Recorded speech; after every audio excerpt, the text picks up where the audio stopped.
sur une disposition qui pour lui est quand même assez écœurante, parlant de cet article 36 qui n'autorise pas un citoyen centrafricain, donc l'âge aussi entre 18 et 35 ans, de pouvoir véritablement s'engager dans une dynamique, du moins est inéligible à une candidature à la présidence de la République, du côté de la République centrafricaine.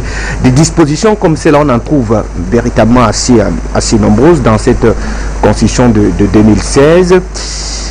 Qui mettent en mal non seulement l'action gouvernementale, mais aussi la vie sociopolitique de ce pays, la République centrafricaine. Et ce qu'a dit tout à l'heure Jonathan Watengedi, je vais dire qu'il a lu dans la boule de cristal, parce que cette question, je voudrais certainement vous la poser.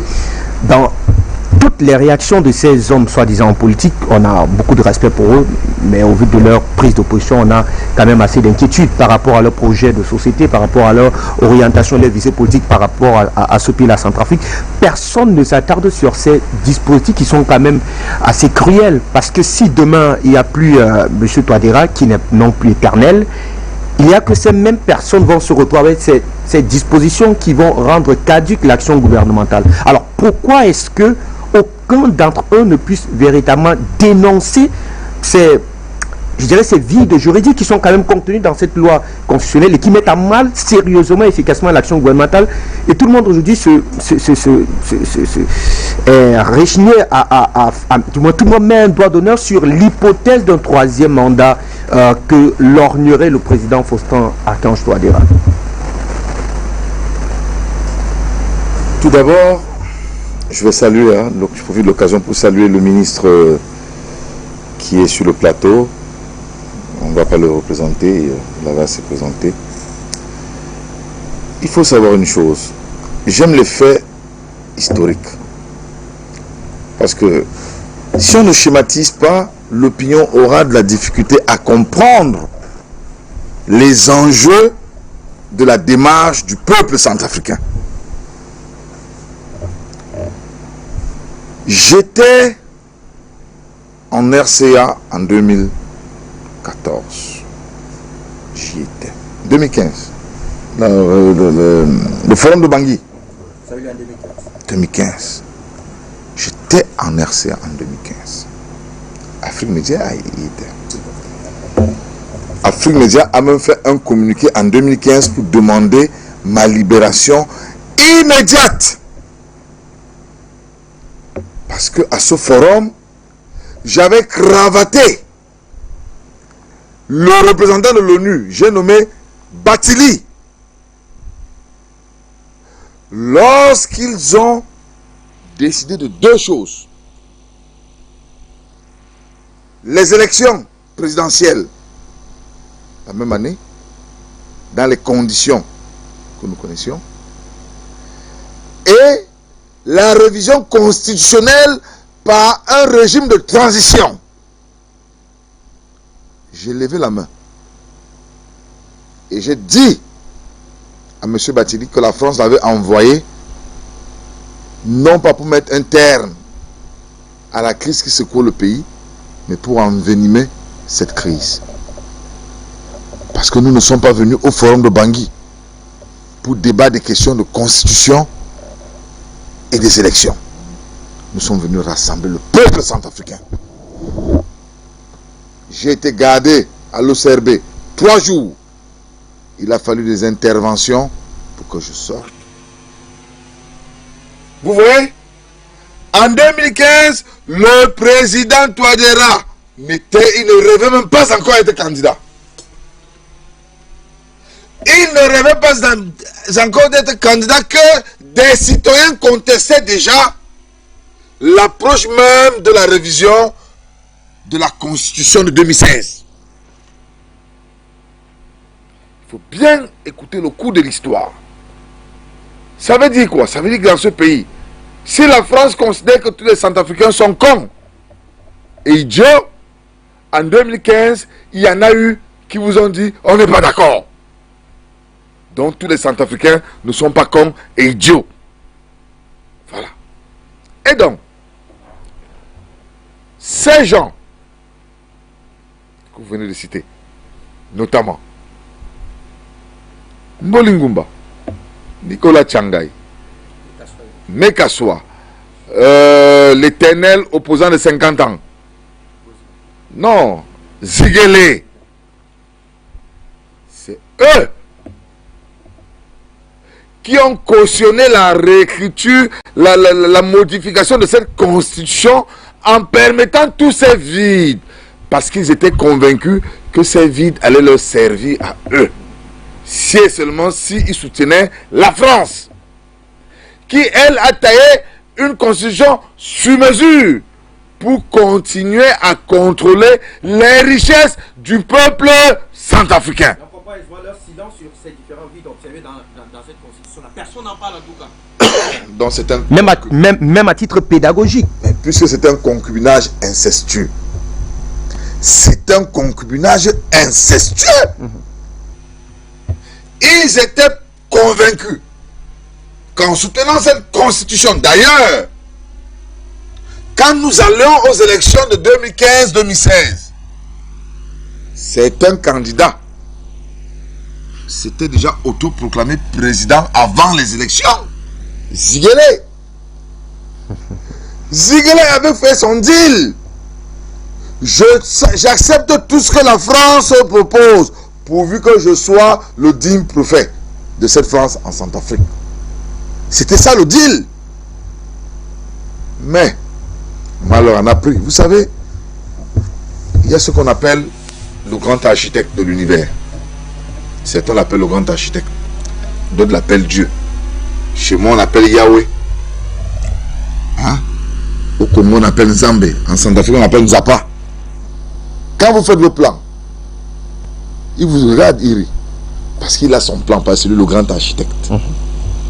Dieu a déconstruit toute la stratégie machiavélique qui avait été structurée par Paris en envoyant l'archange. Conscient de ce que l'ange avait été combattu par les démons. Les démons de l'opposition centrafricaine en concubinage avec la France. Dieu décida donc, cette fois-ci, de ne plus envoyer un ange. Mais un archange. Un archange. Allez lire la Bible. C'est qui l'archange? L'archange, c'est l'ange de combat. Quand Dieu veut vaincre, quand Dieu veut magnifier sa gloire, quand il veut manifester sa gloire contre l'ennemi, il envoie l'archange. Il envoie l'archange. Et donc, ils ont fini de faire les plans. Dieu a envoyé l'archange. L'archange a cassé tous les plans. Ça signifie quoi? Le temps de la reconstruction. Mais comme l'idiotie humaine, la bêtise humaine ne s'arrête pas chez ces gens, ils auraient dû analyser s'ils avaient eu un temps soit peu de la retenue, de la conscientisation en eux. Ils se seraient arrêtés et ils auraient posé des questions importantes. Pourquoi rien ne marche depuis que Touadéra est arrivé? Pourquoi tout ce que nous planifions échoue? Pourquoi l'opposition n'arrive plus à planifier, à implémenter les plans diaboliques? Parce que dorénavant l'archange est là. Tu recules. Mais comme ils ne peuvent pas reculer, ils sont allés très loin. Un monsieur comme Mbolingumba, 30 000 morts. 30 000 morts. C'est-à-dire il a le sang de 30 000 Centrafricains sur ses mains. Et je vous rappelle, c'est lui qui disait, tel est un propositiste, il faut le tuer. C'est lui qui choisissait les gens qu'il fallait abattre tous les soirs. Pendant que la junte Séléka était au pouvoir. C'est lui. Lui, Mbolingumba. Aujourd'hui, il a un hôtel. Vous l'avez si bien dit. Un avocat qui n'a jamais plaidé. Un avocat qui n'a jamais plaidé. Il n'a jamais été dans un tribunal. Il est avocat de nom. Il est avocat des sociétés minières qui financent les groupes armés en Centrafrique. Il faut le dire. Et c'est pour cela donc que les nouvelles générations qui ont subi, qui ont vu leurs aînés mourir sous le poids des balles de la Séléka. Les nouvelles générations qui savent que ceux-là même qui choisissaient, celui-là qui choisissait qui on devait tuer, c'est encore lui qui est en face contre toi des rats. C'est cette nouvelle génération qui disent niet aujourd'hui. Nous allons modifier la constitution. Nous allons la réécrire, même pas modifier. Nous allons la réécrire parce que ces gens nous ont exclus pour faire de nous des éternels otages et esclaves de la France. Mais non, mon frère, c'est la preuve que le travail que nous abattons sur ce plateau porte ses fruits. Tout à fait. La jeunesse centrafricaine a fini par réaliser que la voie du développement, c'est le panafricanisme. Elle a fini par comprendre que tous les hommes politiques qui vont s'acoquiner dorénavant avec la France contre les intérêts du peuple centrafricain seront bannis. Et comme c'est des jeunes qui depuis 2013 qu'ils ont subi les frasques de la Séléka ont appris à s'auto-éduquer. C'est des jeunes qui sont mis à l'école d'Afrique Média. Ils ont compris que la véritable guerre, ce n'est pas arme à la main. Dans une république, la vraie guerre, on la mène avec l'outil qu'on appelle la constitution. C'est la preuve de la maturité démocratique du peuple centrafricain. Je parle bien de maturité démocratique. Ça va surprendre plus d'un. Voilà un peuple qui vient d'être martyrisé, assassiné, bombardé, mais qui raisonne de manière démocratique, mieux que ceux qui prétendent enseigner la démocratie. Parce que je vous rappelle que en France, pour que Macron passe l'autre jour, il a dû, on a vu, c'est quoi, 49.3. C'est quoi 49.3?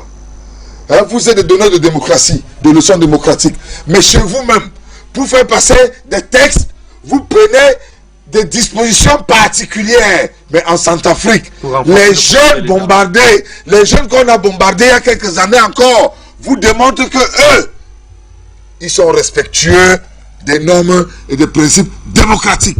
Ils sont sortis dans les rues. Ils ont demandé la réécriture de la Constitution pour protéger leurs intérêts. Ils ont demandé la réécriture de la Constitution pour protéger leurs biens, leurs minéraux, leurs richesses. Parce qu'ils savent que c'est eux l'avenir de ce pays. Et donc, mes chers frères, la question que vous me posez, vous avez une réponse. C'est des gens qui n'ont semé que la mort et qui aujourd'hui n'arrivent pas à réaliser que des jeunes de 20 ans, 18 ans, 22 ans ont compris leur stratagème et dorénavant s'y opposent avec les armes démocratiques qu'on appelle la Constitution. Donc, mes très chers frères, tout est dit. Le ministre vient d'expliquer tout à l'heure. Il vous a démontré par A plus B que ces gens-là ne peuvent pas drainer. Mais on va faire simple. On sort d'une élection. Ziguele, 40 ans, candidat, éternel candidat. Il n'a jamais fait 10% une élection. 40 ans, éternel candidat, n'a jamais fait 10%. Shanghai, son plus gros score, 0,03. Bon. Quand vous avez l'honnêteté intellectuelle, qu'est-ce que vous faites? Vous allez à une élection, vous en sortez perdant, vous tirez les leçons, vous avez le choix, soit de rester dans une opposition constructive, soit de rallier la majorité et de travailler pour le bien-être des Centrafricains. On n'oblige pas à Shanghai de rallier la majorité, mais qu'il reste dans l'opposition constructive. Celle-là qui aide la société à se transformer. Hein? L'opposition armée, l'opposition de déstabilisation, les postures telles qu'il les a, vous voyez que c'est des gens qui ne peuvent rien apporter à ce pays. Ils ne pourront rien apporter à ce pays. Ils ne l'ont pas fait hier. Ils ne le font pas aujourd'hui. Ils ne le feront pas demain. Parce que la jeunesse a décidé de ne même plus leur donner la chance d'être candidat. Ils se battent comme ça parce qu'ils ont compris que les 68% des jeunes centrafricains qui constituent la population centrafricaine ont décidé que la vieille caste politique ne sera plus jamais candidat. Parce que si on réussit à voter le oui qui va modifier l'article 36 qui permet aux jeunes d'être des candidats aux élections, aux différentes élections en Centrafrique, ils vont battre à plate couture à pleine couture, ils battront toute cette vieille caste de politique, de politicards et de marchands de la mort. C'est des marchands de la mort. La jeunesse centrafricaine n'en veut plus. Elle n'en veut plus. Maintenant, on va faire simple, mes très chers frères. Parler, trop parler, c'est maladie. Les États-Unis, dans leur communiqué, ont rappelé à l'aisance des principes démocratiques. L'ambassadeur a bel et bien dit, quoi de mieux dans une démocratie que de laisser le peuple s'exprimer. Et donc, d'accord, Mbolingouba est dans son droit de contester. Tchanga est dans son droit de contester. Mekassa est dans son droit de contester. Zingele est dans son droit de contester. Tout comme le citoyen centrafricain lambda. N'importe qui est dans son droit de contester. Mais dès lors qu'on est dans, on leur reconnaît le droit de contester. Allons donc dans les urnes faire valoir ce droit. Les urnes vont trancher. Tout à fait. Pourquoi vouloir organiser une déstabilisation du scrutin alors qu'on est dans une dynamique démocratique. Démocratique, absolument. Républicaine et donc... Et républicaine. Ouais. Donc vous voyez que il y a d'abord une question d'incapacité politique qui anime ces gens. C'est des incapables politiques. On les appelle dans le jargon UGL en Centrafrique les bras cassés. C'est des bras cassés. Comme a dit le ministre, ils n'ont jamais rien fait pour le peuple, ils ne feront jamais rien, si ce n'est semer la mort. Et donc, dès lors que nous savons que les outils démocratiques ont été déclenchés, nous irons en ordre de bataille vers un scrutin et le oui l'emportera. Si le peuple décide de voter oui, le non l'emportera si le peuple décide de voter non. Il ne revient pas aujourd'hui à un Dologuélé d'aller en France. D'ailleurs, ils sont tous exilés. Voilà des gens qui veulent faire la politique à l'étranger. Le président Touadéra, c'est le seul pays où vous n'avez pas de prisonniers politiques. Aujourd'hui. Le seul. Regardez, faites le tour des pays du précaré francophone, français. Vous allez constater que dans tous ces pays, la France arrange toujours à manipuler l'opposition et le régime. C'est-à-dire, on pousse le régime à arrêter 2 ou 3 opposants, on les met en prison et on les tient avec. Le jour où on vous demande le pétrole, vous refusez, on dit, ah, vous êtes des dictateurs parce que vous avez des politiciens en prison. Mais en Centrafrique, la France n'arrive pas à manœuvrer. Le président Touadéra n'est pas manœuvrable. Il n'est pas manœuvrable. Et c'est ce qui gêne nos amis de Paris. Parce que, pour une fois, ils sont surpris de constater en France, en face, qu'en Centrafrique, il y a garçon au pouvoir. Il y a garçon au pouvoir, comme dit Ivoirien. Donc, la Centrafrique n'a pas de prisonniers politiques. En Centrafrique, il n'y a pas de prisonniers d'opinion. Regardez nos geôles. Dans nos geôles, il n'y a pas de prisonniers d'opinion. Donc, pourquoi des gens vont s'imposer exilés? Pourquoi ils s'imposent exilés? Ndéndé va en exil. Qui l'a chassé? Qui a menacé sa vie en Centrafrique? On a simplement dit que puisqu'il est subversif, il n'est plus digne de consommer l'argent de nos impôts. C'est tout. Plus avec l'argent de nos impôts, vu le statut d'ancien chef d'État que le président Touadéra a accordé à tous les anciens chefs d'État, quand il touchait ses 4 millions, il allait payer les munitions pour la CPC. Le peuple a dit, ok, nous, notre argent ne peut plus servir à tuer d'autres Centrafricains. Le peuple a saisi le chef de l'État. On a fait jouer les outils, les outils légaux. Et il est parti en exil. Dologuélé cale en France, pourquoi? Qui l'a pourchassé? Il cale en France, mais chaque mois, il reçoit les loyers de ses maisons en Centrafrique. S'il était pourchassé, il ne recevait même pas les loyers de ses maisons, de ses biens. Il faut qu'on arrête le mensonge et la manipulation. Dologuélé perçoit plus de 40 millions tous les mois. Tout l'argent qu'il a volé, M. Madoff, quand il était Premier ministre, vous savez comment on l'appelle? D'ailleurs, la petite histoire. La première fois, la deuxième fois que le président Biya est allé en Centrafrique, Parce que le président Biya a été en Centrafrique en 72, lors de la création de la CEMAC. Il faut vous rappeler que la CEMAC est une œuvre du président Bokassa. C'est pour cela que le siège est en Centrafrique.